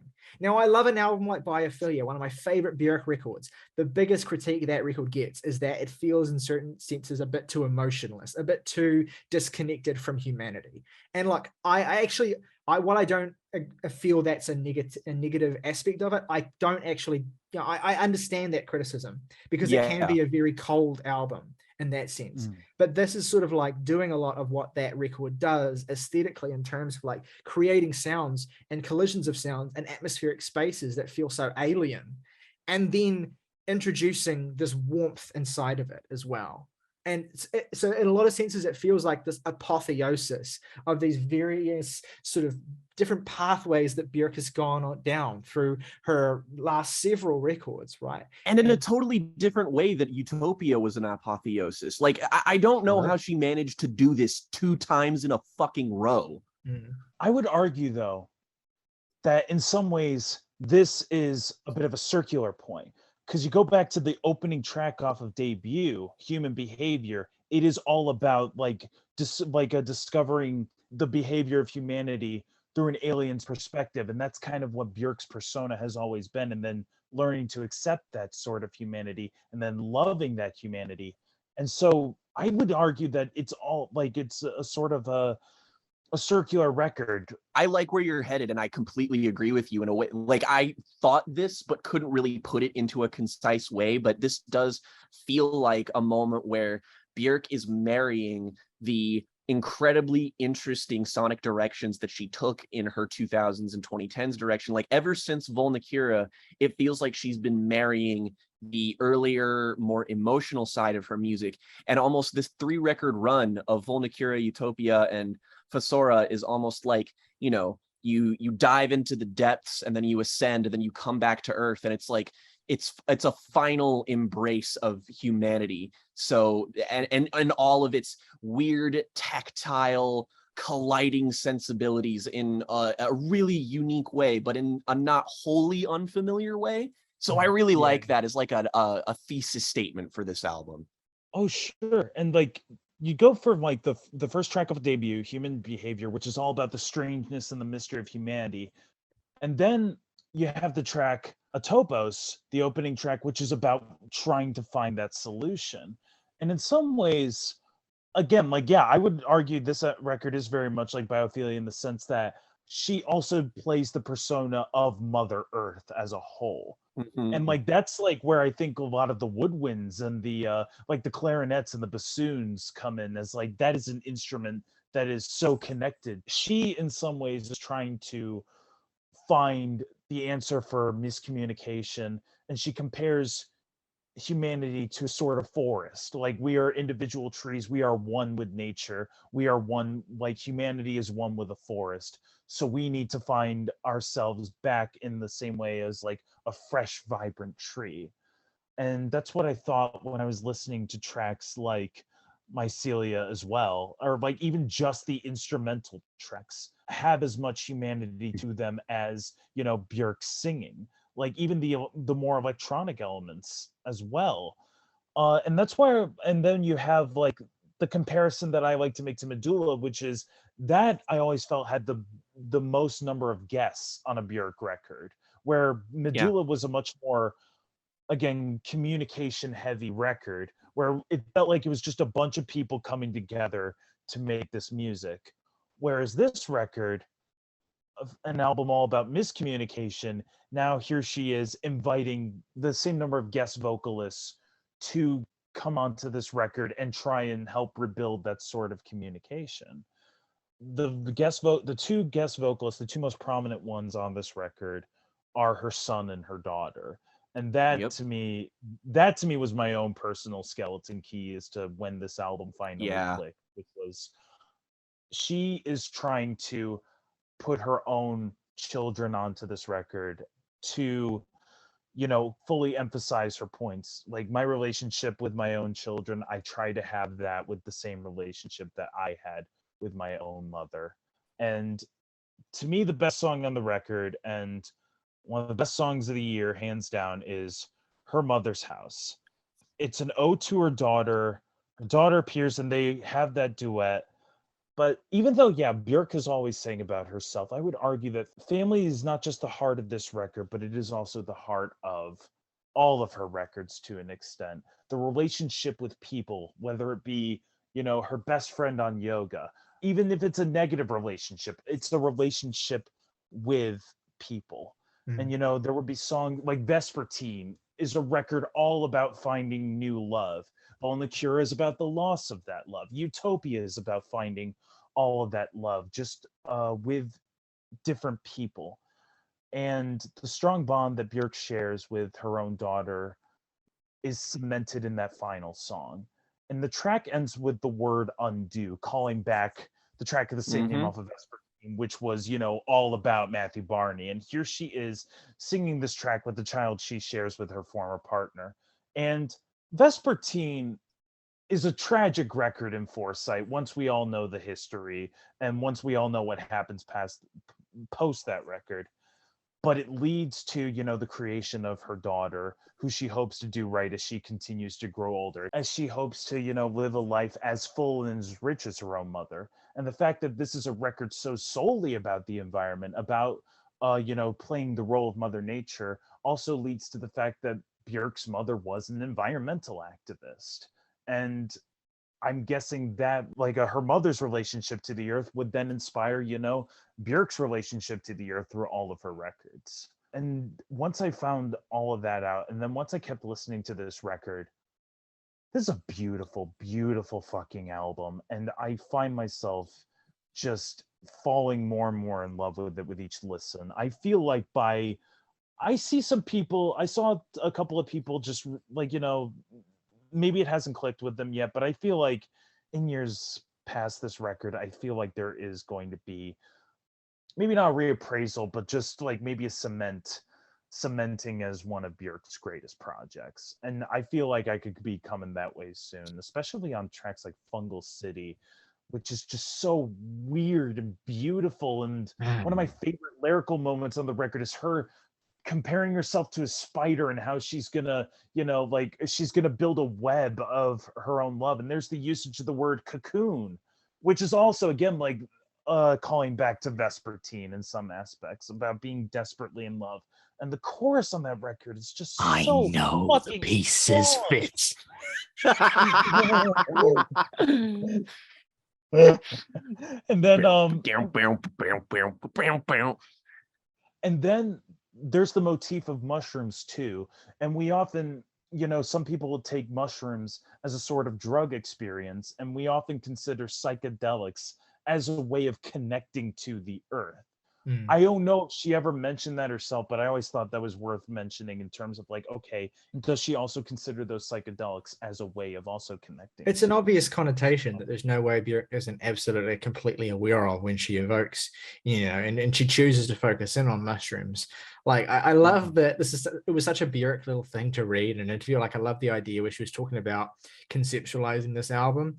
And like she chose mushrooms instead of trees as the focal point for her like analogies and metaphors in this record, because to try and translate the sound of trees onto this record would make something that would sound too cold and stony. And like she just has this amazing way of very synesthetically describing the imagery on her records and how the imagery dictates the sounds, but also the sounds dictate the imagery as well. And there's always this interweaved connection between how a record sounds and the images and the ideas and the things that it evokes. Like all of these things are so harmonious for Björk and they have to work.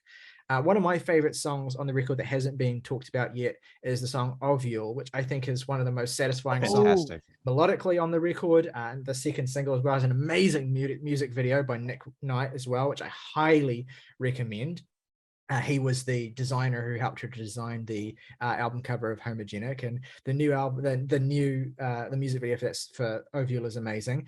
This also is like a perfect example of what I was mentioning earlier about how I think Björk's skill as a lyricist and as a poet is something that she's continued to refine and is maybe as idiosyncratic and effective and evocative as it ever has been on this record. I think Okkervil is an amazing example of this. I'm just going to read some of these lyrics because these fucking took my breath away to think about these lyrics and the turns of phrase she has here and just how satisfying it all is and how angular and evocative it all is. I've placed a glass egg above us floating, an oval ovule in a dark blood red void, carries our digital selves, embracing and kissing. My skin mud, dense by you. I anchor our darks, sleep with one eye open, watching our sub-selves. The keel of our ship, these obstacles are just teaching us so we can merge even deeper into our own personal mineral. Fuse, alloy, ship ahoy. The hostility a broken heart endures. The velocity of that injury is returned to the world with the same grin showing teeth.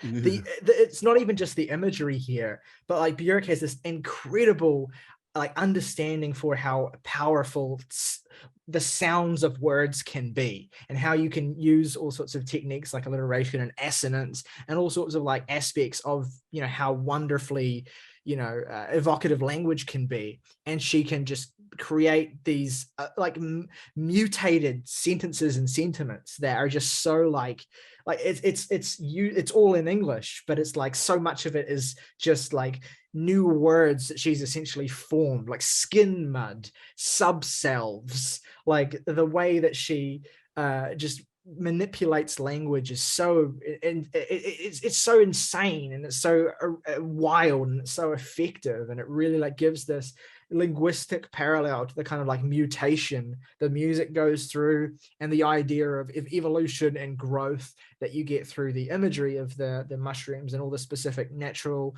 motifs that are brought up on the record. I think Obvi was a masterful example of that, as is Fungal City, which low-key is one of my favorite songs on this whole album. I think this is like one of the most satisfying, like it's almost like one of the closest to a pop song as the record gets, even though it doesn't really get close at all. It just has one of the most more satisfying and more intuitively and immediate vocal and melodic arrangements as well. A great, subtle, but effective feature from Serpent with Feet as well.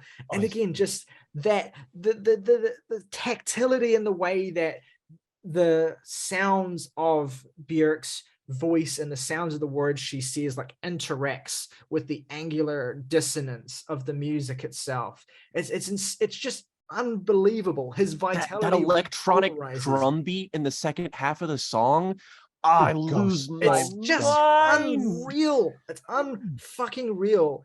And you have moments as well where like you don't even have any lyrics to take in. Like True Yagaba is one of my favorite moments on this entire record as well. I love how this truly feels like an organism that's mutating, that's parasitic, that's kind of being eaten from the inside out.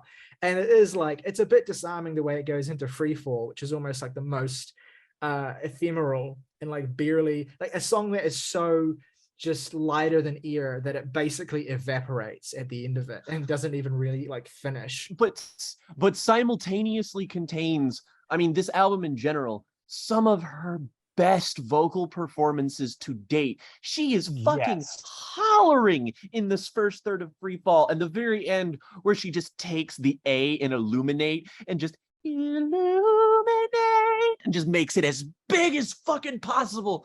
Oh, it's that like this final 3-track run of Freefall, Fossora, and Her Mother's House, this is like the best run of songs that Björk has like ever made. On fucking God. Like I love these songs. Like the best sound in music of 2022, nothing is ever going to sound better than Björk's vocalizations on Her Mother's House. Just the background is so, oh God, I could listen to an album of nothing but that. Fuck, I love that so much. It's so fucking, and her fucking kid, her kids on this album, they got fucking pipes, dude. Whenever they show up, I'm just like, God damn, y'all fucking can sing. Holy shit. What a stunning surprise. The way she rolls her R's on this record is like candy to me. It is like ASMR in the best way possible. I just like, anytime like she does that, that's like my favorite second of like this record. Like anytime she rolls her R's, I'm just like, holy shit, Björk, you have never ever lost it. You've never ever lost it. And just to build on that streak as well, let's talk about the title track for a second here. So I listened to this album a lot, like in a lot of different contexts this week, but like just this morning I went for a drive and I put this on and I got to this penultimate track, this title track, and like I had been like, as the album was going on, I'd been progressively like turning the volume up more and more and more because I was just getting so into it. And I was just like wanting to like make it just completely, like I wanted to feel my skull cracking. And I kid you not, I know it didn't happen, but I genuinely felt as though my fucking bone structure was literally just falling to pieces as I listened to this song at a volume I know in retrospect was not a unhealthy safe idea. Like I had the fucking car stereo volume up all the way and I had the windows down as well, and so I was just feeling that the wind just attacked me at the same time as those fucking gabber drums. And at the fucking finale of this song, I'm just kind of beating you to the fucking ground. She so buries that quickly. Fucking hook into you. The Fossora. It's just so hard. And then you have the lyrics in this song, which are like some of the most like sexual on the whole record as well. For millions of years, we've been ejecting our spores, seedlings and sprouts are shot into the ground. Like, come on, like take me out to dinner first. Come on. this shit is like it makes me fucking I need that meme where I'm listening to this and it's like they don't know that she's pollinating. Like it's so fucking hard. Yeah, God, it's so fucking much, dude. I could not fucking deal. Once you clear the bar for entry for this, which is admittedly higher than it's ever been. This again, it's like the first song. It's like Atopos or it's like a Fossora, where once you sort of get past how oblique these songs can be, they just turn into flat fucking bangers. They're so much fun. Like this is an album that retains, like, because it's that meeting ground between heaven and earth, or in heaven and hell in earth. It feels like it contains the sort of heavenly highs, like on a song like Allow, which sounds like it's right off of Utopia, just like with the kind of mixing style of this album, or the song Victimhood, which sounds like it comes right off of Volnicura, that like low fucking drone at the beginning, which is so deep and so heavy. And it contains these different emotions of just being like, you listen to something like Volnicura and it's just like fucking devastating the whole time. And Utopia, which is just like absolutely, consciousness elevating euphoria. Whereas this is a sort of even mix of both, and it brings to the table something completely new that's just a perfect fusion of everything she's been doing before. It just, God, I'm just so I can't think of really a choice that this album makes or a song that I'm not just like totally over the moon for, because like even when I'm into your 1.5-minute long tracks as being like I love Troya Gabba, like that's the best. That's one of my favorite songs on there. That's the best 1 minute and 40-second song since Blank Drone on Illusory Walls last year. It's like I could listen to this over and over again on its own and I just would not care. When Björk goes complete goblin mode, when she goes like complete like fucking like hard as nails, that's like my favorite Björk song in a four-way tie medley is Pluto. So like anytime I hear shit that sounds scary and evil, like coming from Björk, I am all for that. Yeah, I think Troya Gabba might be the single most menacing piece of music she's ever made. Like that song is just like it's a 57-year-old woman make music that sounds like this. She's fundamentally fucking cracked. She's transcended her form and her age. She just exists as like an ephemeral, like constant, like oxygen is what Björk is now. Like she will can never die, because death is not relevant. Like she is just this, she is permanence. I will say it's like gravity.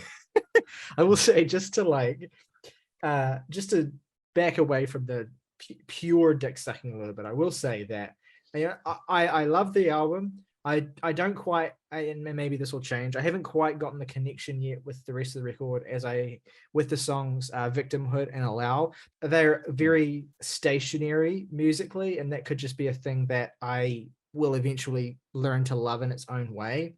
Allow, I think in particular, like it was interesting to learn that this was specifically a song that was actually written and recorded in the Utopia sessions, and then eventually shelved and been repurposed here.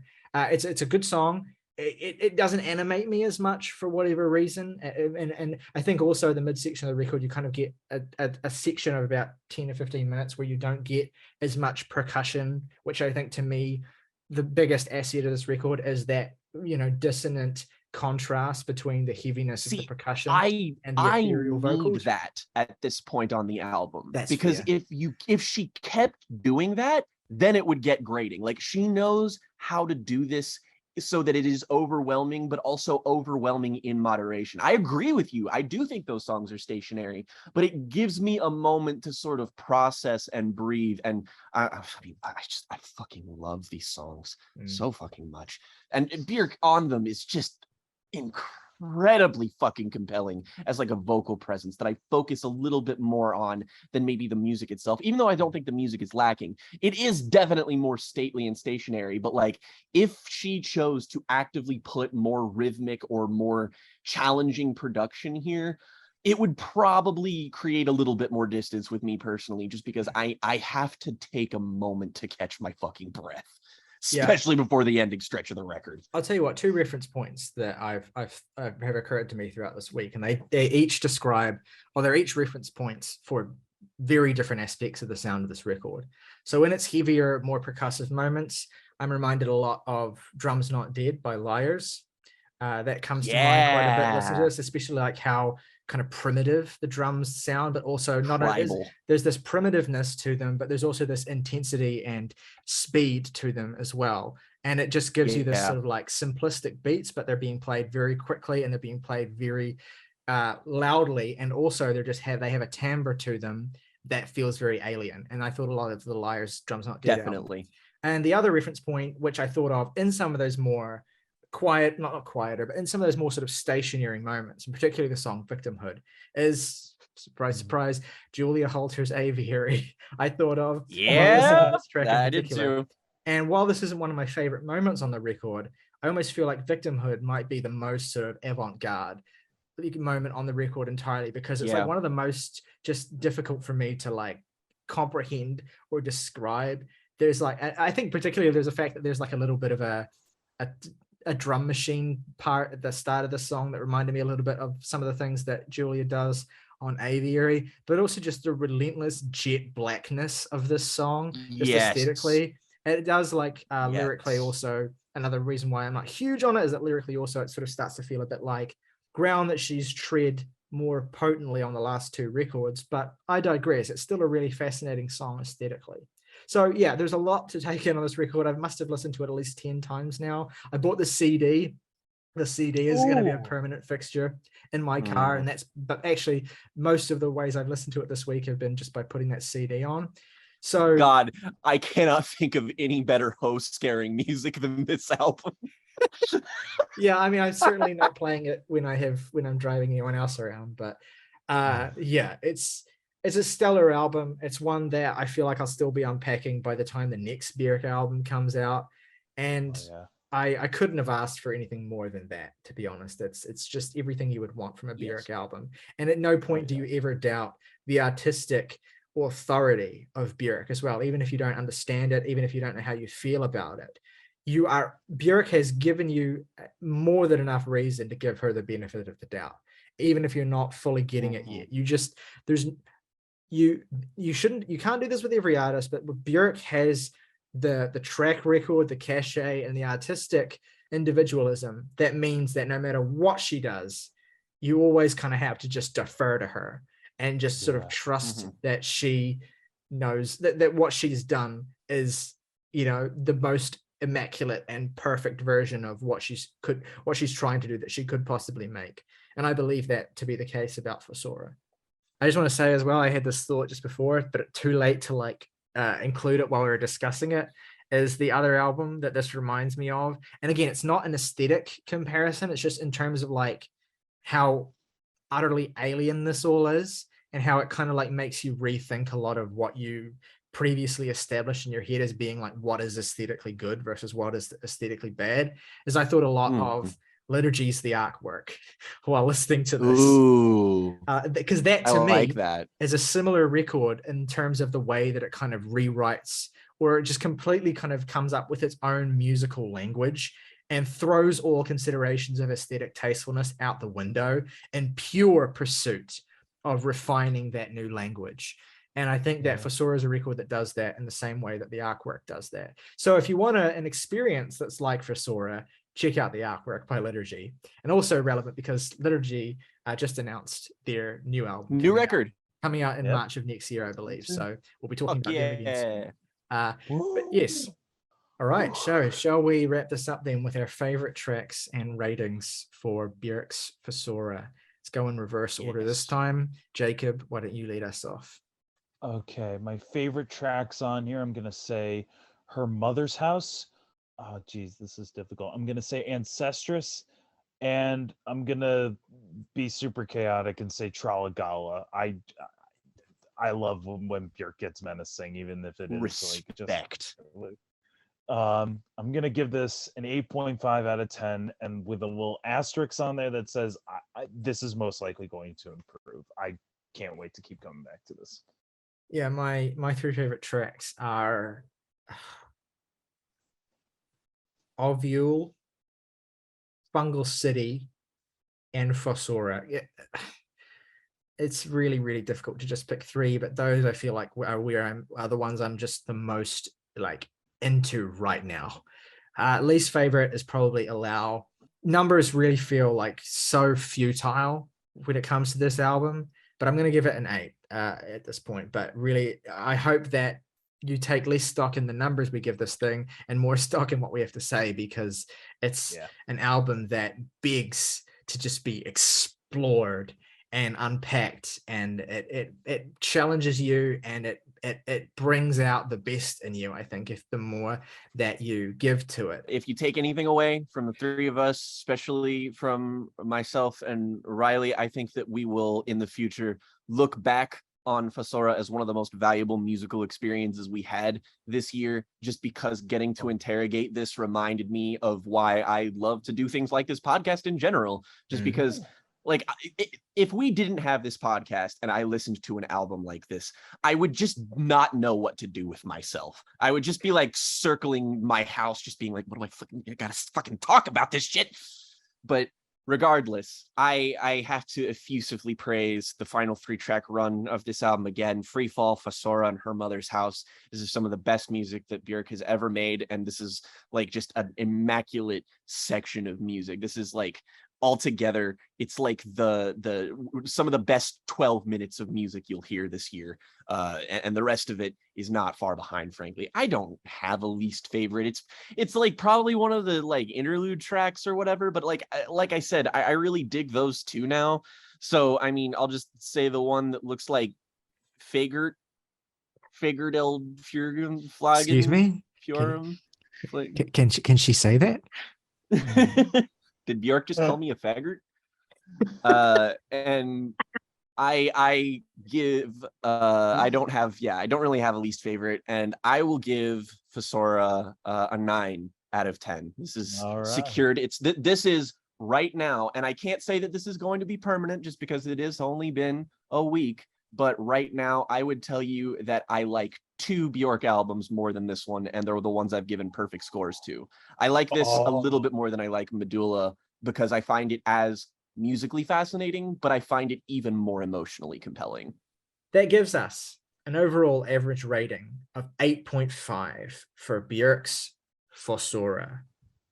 That brings us to the end of this particular episode of the Jams and He podcast. Let us know at home what you think of either of the records we've discussed today, City of Caterpillars, Mystic Sisters, and of course, Björk's Fossora. We want to hear from you in the comments below. We want to hear your takes on the sound of these records, particularly the Björk record as well. Where does that record fall for you? If you jumped on for the Björk retrospective as well, let us know what you think of it in the context of her discography. Where would it fit in your personal Björk ranking at this stage? Or are you like us and it's too soon to tell? Let us know what your journey has been with this record so far, whether it's working for you or not, and what you think about the subject matter, sound, and all these fascinating aspects of Fossora, one of the most unique and memorable albums of 2022, without a doubt. If you enjoyed this episode, please consider giving it a like and subscribing to the channel if you have not done those things already. Both of them help us out an awful amount. If you're listening on Apple or on Spotify, you can head on over to the YouTube link in the description to do those things, as well as to leave us a comment too. If you want to go above and beyond and support us even further, you can, for just $1 a month, become a member of the Jams and Tea family. Get your name featured in the title call of every video on this channel. Plus, if you want to recommend us some music to talk about, we will talk about that music if you pay us. So that's how to do it. As always, though, folks, rock over London, rock on Chicago, Microsoft. B, what's next?